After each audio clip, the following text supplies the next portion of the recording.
আরেকটা প্রশ্ন আসলে to be very honest Ashraful ভাই, যে আশরাফুল আপনার নাম থেকেই শুরু করি, মাশরাফি, সাকিব, তামিম, মুশফিক, মাহমুদুল্লাহ, এই যে বাঞ্চ অফ ক্রিকেটার্স একসঙ্গে যখন খেলেছেন, বাংলাদেশের ক্রিকেট আসলে পিকে ছিল সত্যি কথা বলতে।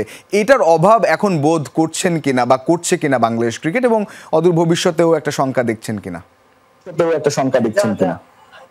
না, আমাদের দেখেন প্লেয়ারের সংখ্যা অনেক, আসলে ইন্টারন্যাশনাল মানের প্লেয়ার বের হচ্ছে না, এটা দুঃখজনক।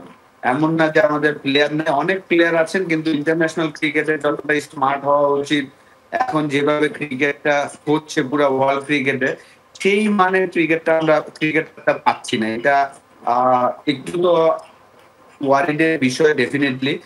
যেমন তানভীর জান অসাধারণ প্লেয়ার, দেখেন তাকে কিন্তু অপরচুনিটি দেওয়া হচ্ছে এবং ভালো করছেন।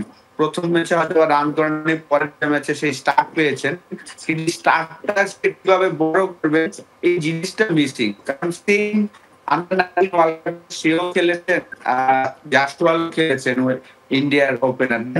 এখন এভারেজ অলমোস্ট 80+ টেস্ট ক্রিকেটে, ওয়ান ডে বা যেটাতে সুযোগ পায় টি-20 ক্রিকেটে। তো এই জায়গাটা আসলে আমাদের প্লেয়ারদের যত তাড়াতাড়ি শিখবে, আমার মনে হয় যে আমাদের দেশের জন্য ভালো।